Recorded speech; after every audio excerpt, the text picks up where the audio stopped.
প্রতিদিনই বাড়ছে হাম উপসর্গ নিয়ে শিশু মৃত্যু ও আক্রান্তের সংখ্যা। এই পর্যন্ত হাম রোগের উপসর্গ নিয়ে শতাধিক শিশু মারা গেছে। পরিস্থিতি নিয়ে উদ্বেগ প্রকাশ করেছেন অভিভাবক ও সংশ্লিষ্টরা।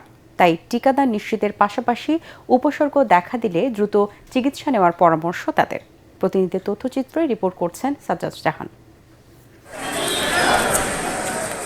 দেশের বিভিন্ন জেলায় হাম আক্রান্ত রোগীর সংখ্যা বেড়েই চলছে। রাজশাহীতে গত ২৪ ঘন্টায় হাম উপসর্গ নিয়ে ৩ শিশুর মৃত্যু হয়েছে। নতুন ভর্তি হয়েছে আরও ২৩ জন, আর চিকিৎসাধীন রয়েছে ১৩৩ শিশু। বরিশাল বিভাগে গত ২৪ ঘন্টায় ৬ জেলায় হামে নতুন করে ৯৯ জন আক্রান্ত হয়েছেন।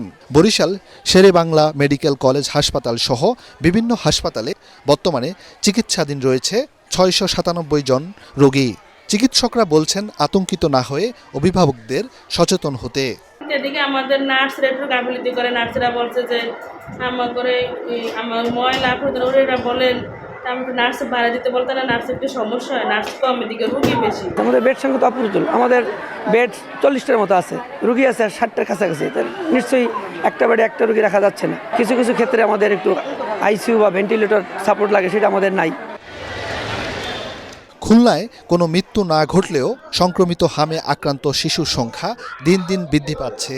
খুলনা মেডিকেল কলেজ হাসপাতালে গত ১২ দিনে ৬২ জন শিশু ভর্তি হয়েছে। এদিকে পাবনায় হাম আক্রান্ত রোগীর সংখ্যা দিন দিন বাড়ছে। ওয়ার্ডে বেড ফাঁকা না থাকায় বারান্দায় থাকতে হচ্ছে শিশু ও স্বজনদের। স্বাস্থ্য বিভাগ বলছে হামের টিকা নেয়নি তারাই বেশি আক্রান্ত হচ্ছে।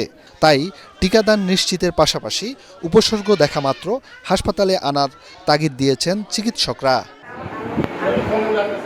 সাজ্জাদ জাহান, এটিএন বাংলা।